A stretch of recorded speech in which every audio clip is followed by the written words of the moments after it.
Hi! నమస్తే. Welcome to my channel Vasumathi's vlogs.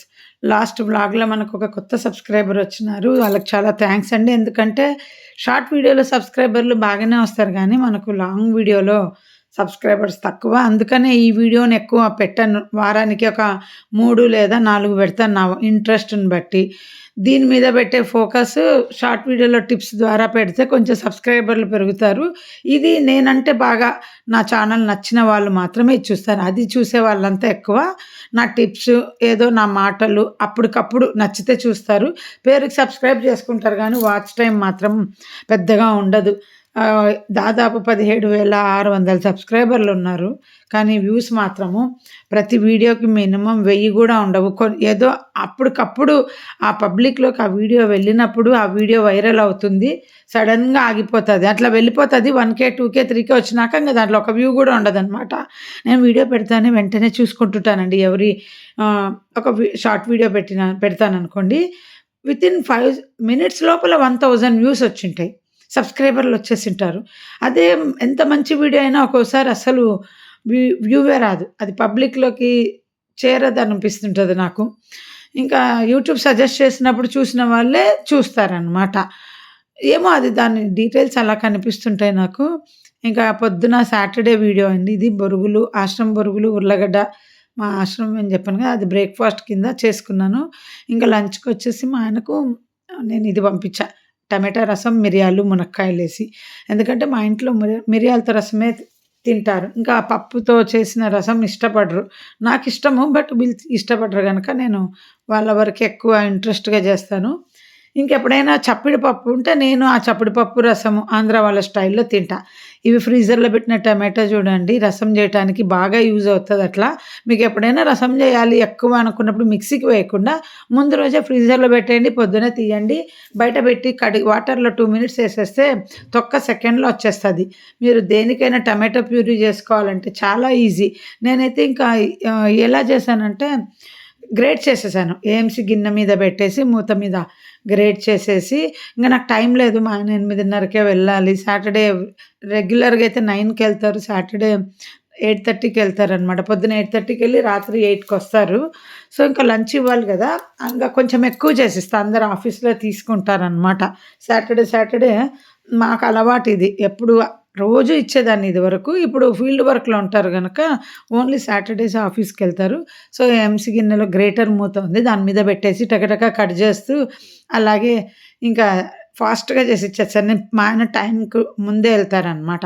మా ఆయన ఇంకా రెడీ అయ్యారు, స్నానం చేసి వచ్చినారంటే నాకు టెన్షన్ స్టార్ట్ అయిపోతది. ఎందుకంటే ఆయన ఇంకా ఒక క్షణం గూడా ఆగరు. ఇదివరకైతే నన్ను ఇంగ నేనెళ్ళిపోతా నాకొద్దులే క్యారియర్ అని బెదిరించేవాళ్ళు ఎప్పుడు. ఇప్పుడు అట్లా బెదిరించరనుకోండి ఉంటారు. నాకు ఆ టెన్షన్ అనమాట.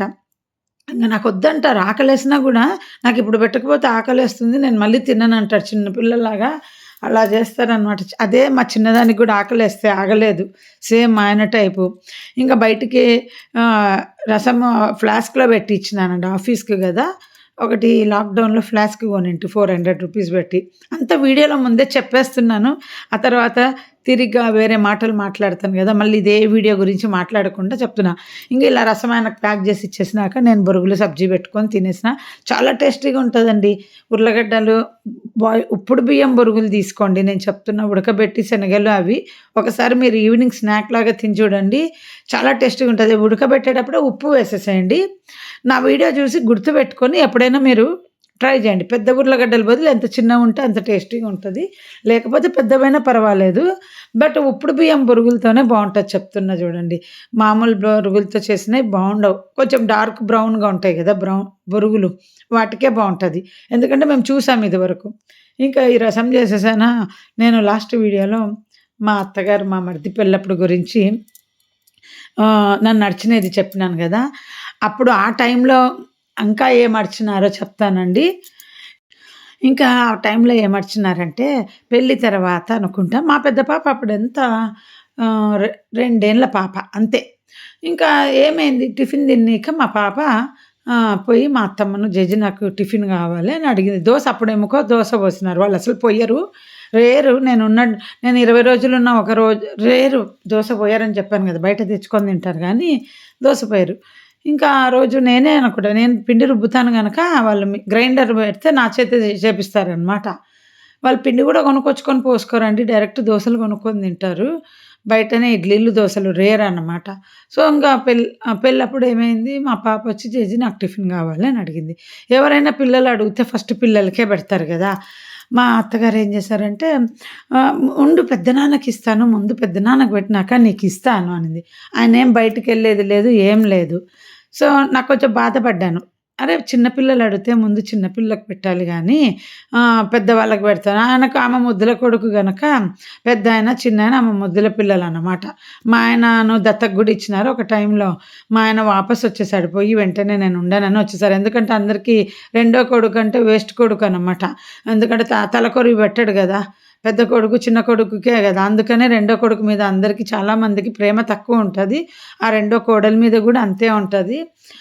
చాలా ఇళ్ళల్లో చూడండి మీరు ఇది నిజము. అందుకే నేను ఎవరితోనా మేము రెండో వాళ్ళము అని మా అమ్మోళ్ళు గూడా అప్పట్లో అట్లా మాట్లాడుకునేవాళ్ళు. నేను గూడా అదే అనుభవంతో చెప్తున్నాను. ఎవరైనా నాతో మాట్లాడినప్పుడు మీ ఆయన ఎన్నో ఆయన అంటాను. రెండో అంటే మరి ఇంక అంతే గదా! రెండో పిల్లల మీద తల్లిదండ్రులకు ప్రేమ తక్కువ ఉంటదిలే అని అంటుంటా. ఇంకప్పుడు అట్లా అనింది గదా! కొంచెం బాధేశాను. బాధేసింది. అదేమైంది ఇంకొకసారి ఆహ్, మా అత్తగారు నన్ను 20 రోజులు అక్కడ ఉంచుకున్నారు గదా! పెళ్ళికి. పెళ్ళయిపోయినాక నేను పెళ్ళికి మా మరిదికి ఏం గిఫ్ట్ ఇచ్చినంటే మా ఇంట్లో వీడియోలో మీరు చూసుంటారు. మా గుళ్ళో సాయిబాబా గూటిలో సాయిబాబా విగ్రహం పెట్టే మందహాసం. అది మా మరిది పెళ్ళికి 20 ఏండ్ల క్రిందట గదా! 22 ఏళ్ళు అయిపోయింది. 2004లో. 2004లో రూ. 700 అది. గిఫ్ట్‌గా నేను కొని పెళ్లి గిఫ్ట్‌గా ఇచ్చినానండి. అంటే మా గృహప్రవేశానికి మా ఆయన ఫ్రెండ్ ఇచ్చాడు. సాయిబాబా విగ్రహం లోపల ఉంది. ప మందహాసం పెట్టి ఇచ్చాడనమాట. సో, అలాంటిది బావుంది గదా! మా మరిది సాయిబాబా భక్తులు గదా! కొత్త సంసారం పెట్టుకుంటారని గిఫ్ట్‌గా ఇచ్చినాను. పెళ్లి గిఫ్ట్‌గా. ఇంకా మరి నాకు ఏమిచ్చి పంపించినారో తెలుసా? అందరికి ఇచ్చినట్టు ఆ కాంప్లిమెంట్ బ్యాగ్ ఒక్కటి ఇచ్చి పంపించినారు. ఒక బ్లౌజ్ పీస్ ఇవ్వలేదు. ఆ బ్లౌజ్ ఒకటి పెట్టి కాంప్లిమెంట్ బ్యాగ్ ఇచ్చి పంపించారు. 20 రోజులు పని చేస్తే. ఇంట్లో పెళ్ళికి బట్టలు కుట్టియరా అండి? నాకు అక్కర్లేదు. కనీసం నా కూతురికి కుట్టియొచ్చు కదా! కనీసం నా పెళ్ళికొచ్చింది ఇంటి మనవరాలు హ్మ్. హ్మ్. కుట్టియొచ్చు కదా! అసలు ఎంత షాక్ అంటే నాకు అంత షాకు. సరే వాళ్ళ ఇష్టం అది. అప్పుడు మా మరిది వాళ్ళేం చేశారు, నాతో పాటే వాళ్ళు హైదరాబాద్‌కొచ్చారు అందరం కలిసి. మా ఇంట్లో దిగారు. వాళ్ళు ఇద్దరు హ్మ్, 3 రోజులు ఆ సిటీ తిరిగేసేమో పోయినారు. మా ఇంట్లోనే ఉన్నారు. ఇంకప్పుడు మా తోడికోడలుకు నేనేం చేసినా, ఒక చీర పెట్టినాను. ఆహ్, బొట్టు పెట్టి. ఫస్ట్ టైమ్ వచ్చింది గదా! అని చీర పెట్టినా. చీర పెట్టినాను. తను తీసుకెళ్ళింది. తర్వాత మా అత్తగారు నన్ను అరిచినారు. మళ్ళీ దానికి అరిచినారు. ఎందుకు తెలుసా? "నువ్వు పెట్టిన చీరయ హ్మ్. ఏమి బాగాలేదు" అని చెప్పినారు నాకు. నేనన్నాను, "అది మీరు నాకు గృహప్రవేశానికి బొట్టు పెట్టించిన చీర అత్తమ్మ. నాకు నచ్చలేదు. నేను అదే మీ కోడలుకు తిరిగి ఇచ్చినాను" అన్నట్టుగా మీనింగ్‌తో చెప్పిన. ఇప్పుడు చెప్పండి నాకేమో 20 రోజులుండి పని చేసొస్తే నాకు రూపాయి ఇయ్యలేదు ఇంటి నుండి. పని మనిషి కన్నా ఇచ్చి పంపిస్తారు ఒక చీర పెట్టి పని చేసినందుకు. మరి ఇంగ నేను చేసిన చేష్టలు కరెక్టా రాంగా? ఎంతసేపు వన్ సైడ్ చూడకూడదు. సరే ఇది మా అత్తగారు ఇలా అరిచినారు గదా! అనేసి నేను మా పాప దోస గురించి మా ఆడపడుచు నేను చిన్నది కడుపుతో ఉన్నప్పుడు పెళ్లి తర్వాత మా ఇంటికి వచ్చినారు. ఒక 10 రోజులు ఉన్నారనమాట. వాళ్ళేదో అక్కడ ఇల్లు కొనాలి అని ప్లాన్ చేసుకొని వాళ్ళ పిల్లల్ని మా దగ్గర పెట్టేసి పొద్దున పోయి సాయంత్రం వస్తుండ్రి. ఉంటుండ్రి. నేను మా ఆయనకు చెప్తుండేని నాకే బెడ్ రెస్ట్ ఉంది. ఇప్పుడు వాళ్ళొచ్చినారు. నాకు కష్టమైతదంటే గూడా మా ఆయన పట్టించుకోలేదు.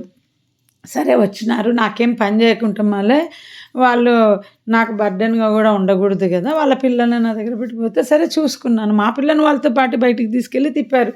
అప్పుడు నేను మా ఆడపడుచుతో ఒక మాట అన్నా. "మీ అమ్మాయి ఇలాగ అన్నది మా పాపను దోస అడిగితే" అంటే అప్పుడు ఏమంటది? మా అన్న అడుస్తాడనేసి మా అమ్మ అట్లా చేసుంటాది అని అన్నది. మా బావగారు అసలు పిల్లలకు చాలా ఇంపార్టెన్స్ ఇస్తారు. వెళ్ళినప్పుడు గూడా అనలేదండి. మా పిల్లలున్నారని ఏమన్నా తెచ్చి పెట్టేవాడు. మా ఆయనకెప్పుడు చెప్తా "మీ అన్న బెస్ట్ నీకంటే రోజు ఏమో ఒకటి తీసుకొస్తారు పిల్లలున్నారని తిండి అది ఇది" అని. సో, ఆ మాట అంటే నేనన్నా బావగారు అలాంటి వాళ్ళు కాదు వదిన.